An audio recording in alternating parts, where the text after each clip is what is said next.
Une photographie à 2 dimensions, l'écran du téléviseur aussi, ni l'un ni l'autre ne peuvent être parcourus.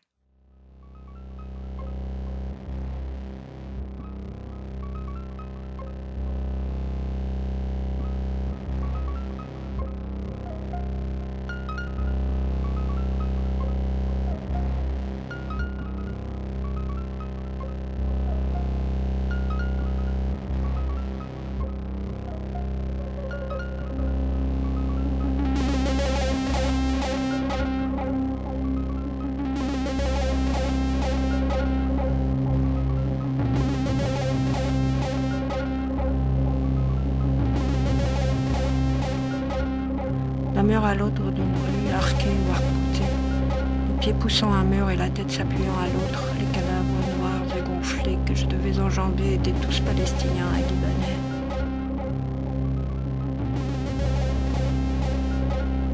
Pour moi, comme pour ceux qui restaient de la population, la circulation à Shatila et à Sabra ressembla à un jeu de saut de mouton. Un enfant mort peut quelquefois bloquer les rues, elles sont si étroites, presque minces et les morts si nombreux. L'odeur est sans doute familière aux vieillards et ne m'accommodait pas. Mais que de mouches. Si je soulevais le mouchoir ou le journal arabe posé sur une tête, je les dérangeais.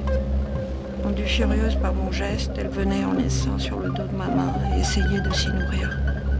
Le premier cadavre que je vis était celui d'un homme de 50 ou 60 ans.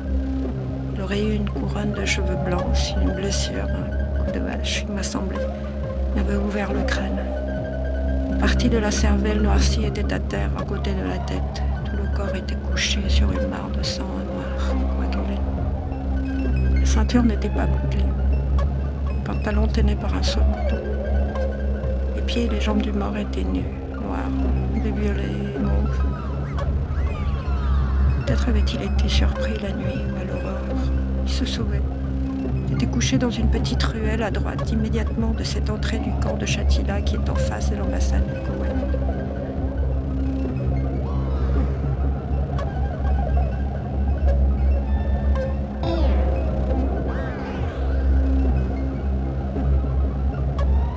Le massacre de Shatila se fit-il dans les murmures ou dans un silence total?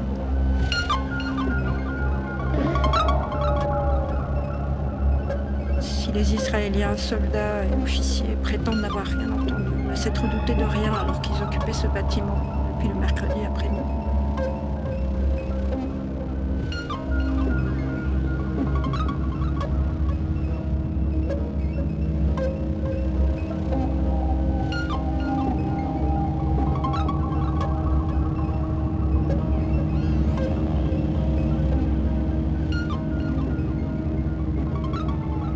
La photographie ne saisit pas les mouches, ni l'odeur blanche et épaisse de la mort.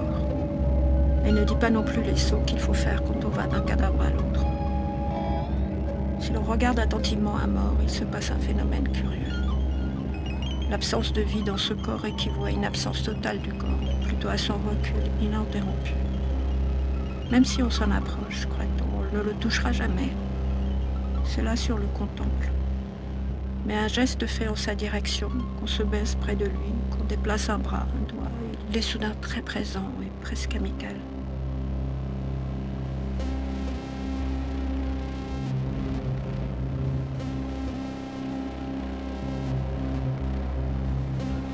L'amour et la mort, ces deux termes s'associent très vite quand l'un est écrit. Il m'a fallu aller à Shatila pour percevoir l'obscénité de l'amour et l'obscénité de la mort.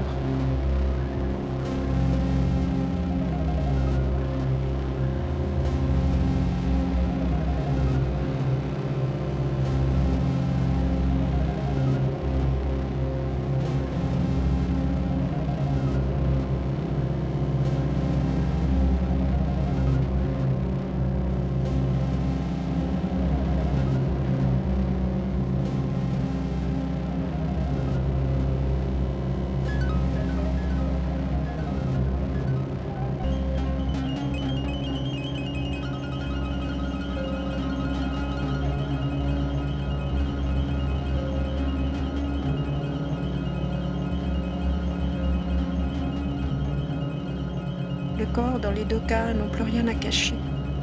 Posture, contorsion, gestes, signes, silence même appartiennent à un monde et à l'autre. Le corps d'un homme de 30 à 35 ans était couché sur le ventre. Comme si tout le corps n'était qu'une vessie en forme d'homme, il avait gonflé sous le soleil et par la chimie de décomposition jusqu'à tendre le pantalon qui risque d'éclater aux fesses et aux cuisses. La seule partie du visage que je pus voir était violette et noire. Un peu plus haut que le genou, la cuisse repliée montrait une plaie sous l'étoffe déchirée. Origine de la plaie, une baïonnette, un couteau, un poignard.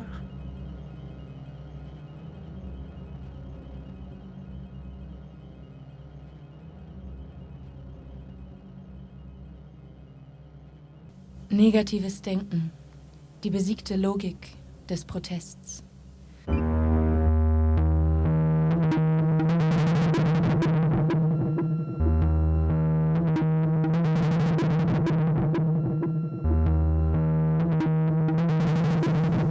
Das, was ist, kann nicht wahr sein. Für unsere wohltrainierten Ohren und Augen ist diese Behauptung leichtfertig und lächerlich oder so unerhört wie jene andere, die das Gegenteil zu sagen scheint. Was wirklich ist, das ist vernünftig. Und doch offenbaren beide, in der Tradition des abendländischen Denkens gesehen, in provokatorisch abgekürzter Form die Idee der Vernunft, von der die Logik jener Tradition sich leiten ließ.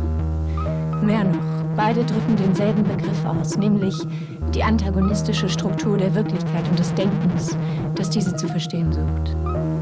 Die Welt der unmittelbaren Erfahrung, die Welt, in der wir leben und uns vorfinden, muss begriffen, verändert, sogar umgestürzt werden, um zu dem zu werden, was sie wirklich ist. Das, was ist, kann nicht wahr sein. Vernunft gleich Wahrheit gleich Wirklichkeit. Vernunft gleich Wahrheit gleich Wirklichkeit.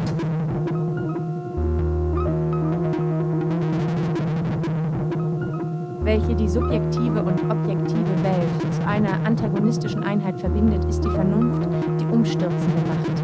Die Macht des Negativen, die als theoretische und praktische Vernunft die Wahrheit für die Menschen und Dinge darlegt. Das, was ist, kann nicht wahr sein. Die Welt, in der lebend wir uns vorfinden, muss begriffen, verändert, sogar umgestürzt werden, um zu dem zu werden, was sie wirklich ist.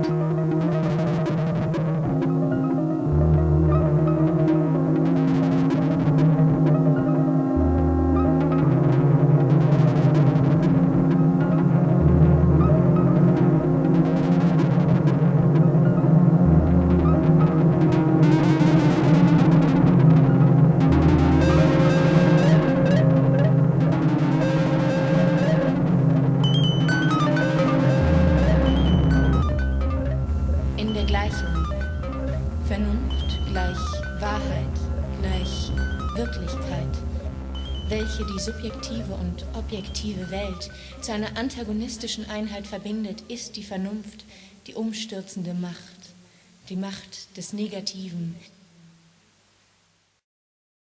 Wie vorgeschrieben hätte ich das Fleisch, die Haut, die Zähne und die Krallen unter den Verwandten des Verschiedenen verteilt, die mir dafür einen zeremoniellen Bogen, Pfeile sowie eine andere Klarinette zur Erinnerung an meine Funktionen und eine Kette aus Muschelschalen geschenkt hätten. Natürlich hätte ich mich auch schwarz anmalen müssen, um zu verhindern, dass mich der bösartige und für diesen Tod verantwortliche Geist erkennt, der durch die Regel des Mori gezwungen ist, sich in dem Wild zu verkörpern, womit er zwar den angerichteten Schaden wieder gut macht, jedoch voller Hass und Rachsucht gegenüber dem Jäger.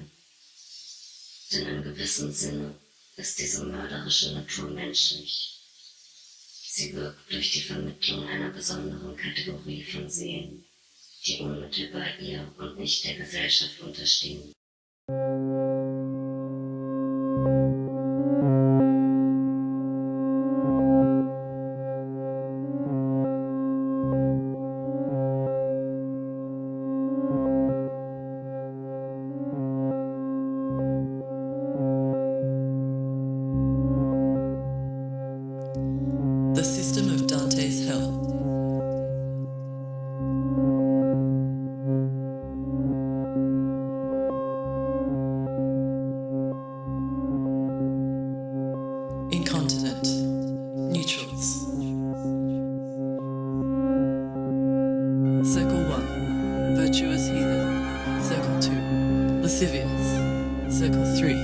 gluttons. Circle 4, avaricious and prodigal. Circle 5, wrathful. Circle 6, heretics. Violent. Circle 7. 1. Violent against others. 2. Violent against self. 3. Violent against God, nature, and art. Circle 8. Simply fraudulent. 1. Panderers and seducers. 2. Flatterers. 3. Simonists. 4. Diviners. 5. Berators. 6. Hypocrites. 7. Thieves. 8. Fraudulent counselors.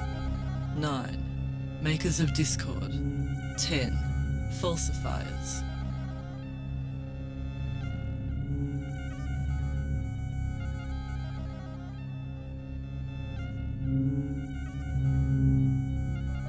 Circle 9. Treacherous. 1. To kindred. 2. To country and cause. 3. To guests. 4. To lords and benefactors.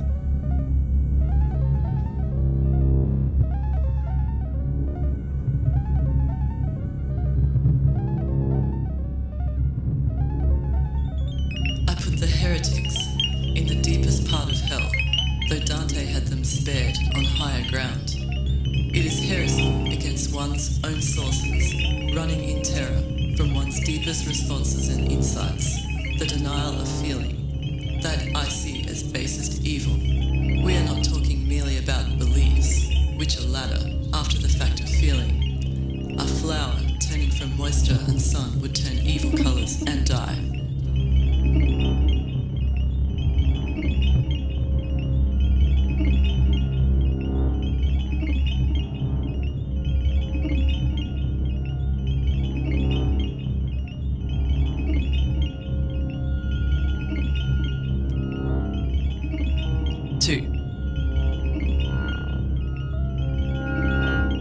The mind fastens past landscapes, invisible agents, the secret trusts, my own elliptical. The tree's shadows broaden, the sky draws together darkening, shadows beneath my fingers, gloom grown under my flesh.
Neutrals, the breakup of my sensibility. First the doors, the brown night rolling down bricks, chipped stone stairs in the silence, vegetables rotting in the neighbours' minds, dogs waiting on the buildings in absolute content, seeing the pitied, the minds of darkness, not even sinister, breaking out in tears along the sidewalks of the season.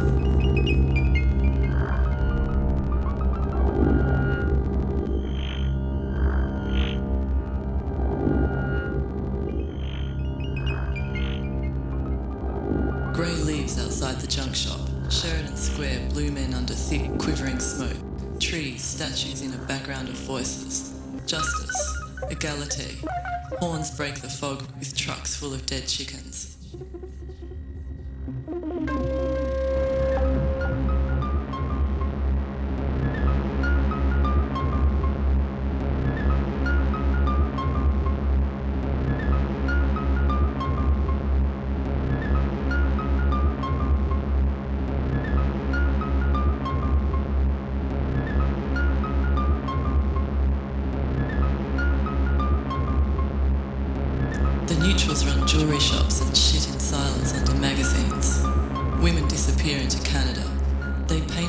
led interminable lives. They marched along the sides of our cars in the cold brown weather. They wore corduroy caps and listened to portables. Heute werden die mystifizierenden Elemente gemeistert und in produktiver Publicity, Propaganda und Politik eingesetzt. Magie, Zauberei und ekstasische Hingabe werden in der täglichen Routine zu Hause, im Geschäft und Büro praktiziert und die rationalen Fertigkeiten verbergen die Irrationalitäten des Ganzen. So ist zum Beispiel das wissenschaftliche Herangehen an das quälende Problem wechselseitiger Vernichtung, die Mathematik und die Kalkulationen des Tötens und mehrfachen Tötens Overkill, Overkill, Overkill, Overkill, Overkill, Overkill, Overkill, Overkill, Overkill, Overkill, Overkill, Overkill.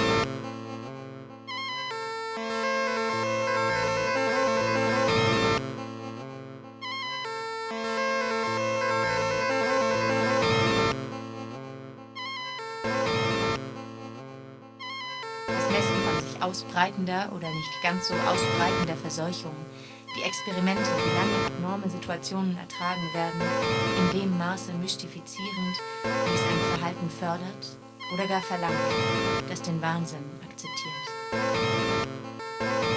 Seiner falschen Väter, Führer, Freunde und Vertreter beraubt, hätte es wieder sein ABC zu lernen. Aber die Wörter und Sätze, die es bilden würde, könnten völlig anders ausfallen. Ebenso seine Wünsche und Ängste. Sicher wäre eine solche Situation ein unerträglicher Albtraum. Während die Menschen die beständige Herstellung nuklearer Waffen, radioaktiven Regens und fragwürdiger Lebensmittel unterstützen können,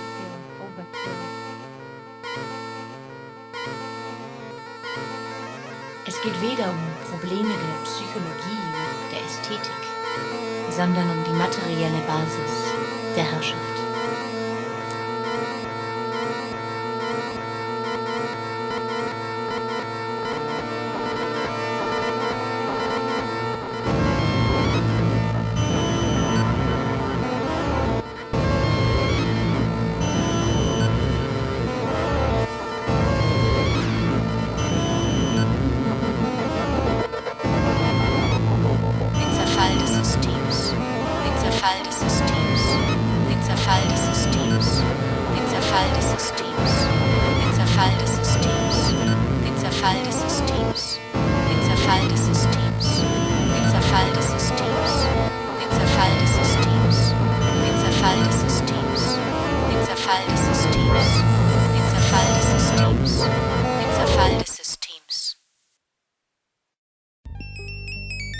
Ici, dans les ruines de Châtillat, il n'y a plus rien. Quelques vieilles femmes muettes, vitres fermées sur une porte où un chiffon blanc est cloué. Des fédayines très jeunes, j'en rencontrerai quelques-uns à Damas. Le choix que l'on fait d'une communauté privilégiée en dehors de la naissance alors que l'appartenance à ce peuple est native, ce choix s'opère par la grâce d'une adhésion non raisonnée. Non que la justice n'y ait sa part, mais cette justice et toute la défense de cette communauté se font en vertu d'un attrait sentimental, peut-être même sensible, sensuel. Je suis français, mais entièrement sans jugement, je défends les Palestiniens. Ils ont le droit pour eux puisque je les aime. Mais les aimerais-je si la justice n'en faisait pas un peuple vagabond ? Les immeubles de Beyrouth sont à peu près tous touchés dans ce qu'on appelle encore Beyrouth-Ouest. Ils s'affaissent de différentes façons, comme un millefeuille serré par les doigts d'un King Kong géant, indifférent et vorace. D'autres fois, les 3 ou 4 étages s'inclinent délicieusement selon un plissé très élégant, une sorte de drapé libanais de l'immeuble.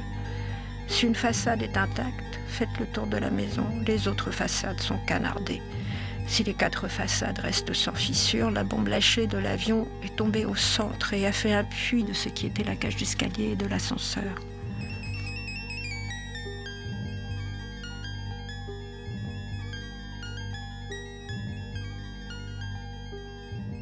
À Beyrouth-Ouest, après l'arrivée des Israéliens, la nuit était tombée, il devait être 19 heures.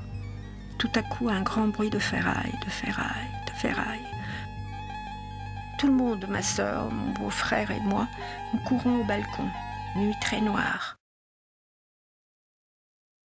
temps en temps, comme des éclairs à moins de 100 mètres. Tu sais que presque en face de chez nous, il y a une sorte de PC israélien, 4 chars, une maison occupée par des soldats et des officiers, et des sentinelles. La nuit, et le bruit de ferraille qui se rapproche, les éclairs, quelques torches lumineuses. Et 40 ou 50 gamins d'environ 12 à 13 ans qui frappaient en cadence des petits jerrycans de fer, soit avec des pierres, soit avec des marteaux ou autre chose. Ils criaient en le rythmant très fort. Il ne point de Dieu que Dieu, non aux Qataris, non aux Juifs.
H me dit, quand tu es venu à Beyrouth et à Damas, en 1928, Damas était détruit. Le général Gouraud et ses troupes, tirailleurs marocains et tunisiens, avaient tiré et nettoyé Damas. Qui la population syrienne accusait-elle ? Moi, des Syriens accusaient la France des massacres et des ruines de Damas. Nous accusons Israël des massacres de Shatila et de Sabra. Nous accusons Israël des massacres de Shatila et de Sabra. Im Körper und im Kopf stemmt sich etwas gegen Wiederholung. Und das Nichts, das Leben, eine etwas schnellere Geste, ein Arm, der zur Unzeit herabfällt, ein etwas langsamerer Schritt, ein Hauch von Unregelmäßigkeit, eine falsche Bewegung. Alles das, was in diesem lächerlichen Quadrat des Widerstandes gegen die leere Ewigkeit des Arbeitsplatzes noch etwas geschehen lässt.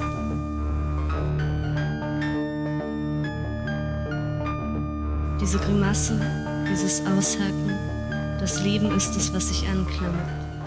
Alles, was in jedem Menschen am Fließband unhörbar schreit. Ich bin keine Maschine.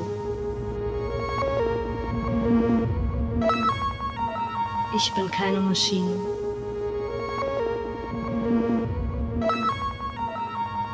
Ich bin keine Maschine.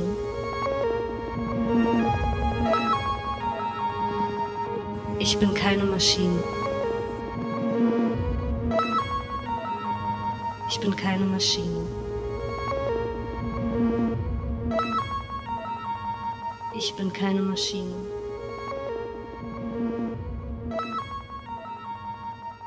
Ich bin keine Maschine.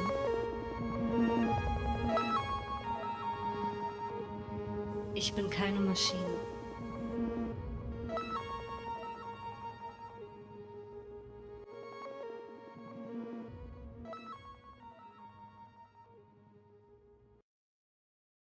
В апокалипсисе ангел клянется, что времени больше не будет.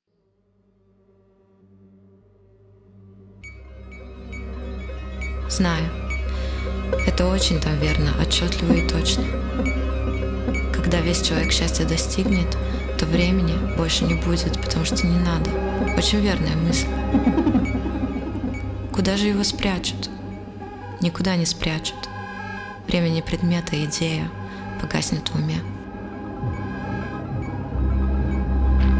Время — условие существования нашего «я», наша питательная атмосфера, которая разрушается за ненадобностью в результате разрыва связи личности с условиями ее существования, когда наступает смерть. И смерть индивидуального времени тоже, в результате чего жизнь человеческого существа становится недоступной для чувств остающихся в живых, мертвой для окружающих. Время необходимо человеку, чтобы, воплотившись, он мог осуществиться как личность. Но я не имею в виду линейное время, означающее возможность что-то успеть, совершить какой-то поступок. Поступок — это результат, а я рассуждаю сейчас о причине, оплодотворяющей человека в нравственном смысле. История еще не время, и эволюция тоже. Это последовательность. Время — это состояние, пламя, в котором живет саламандра человеческой души.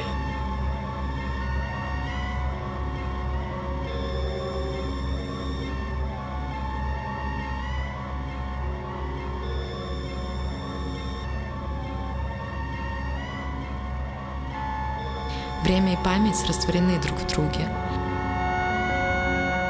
Они как две стороны одной и той же медали. Совершенно очевидно, что вне времени не существует и памяти. Память — понятие слишком сложное, и перечисление всех ее признаков недостаточно, чтобы определить всю ту сумму впечатлений, которые она на нас действует.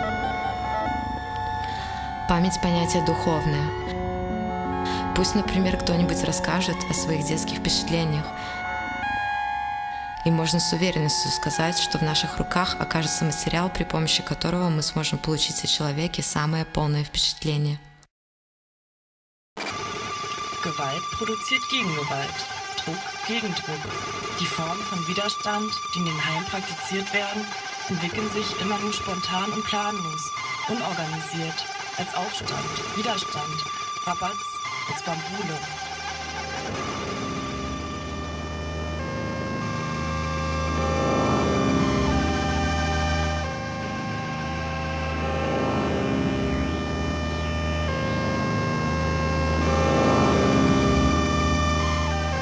Heimerziehung, das ist der Gute des Systems, der Wurst, mit dem den proletarischen Jugendlichen eingebürgt wird, dass es keinen Zweck hat, sich zu wehren.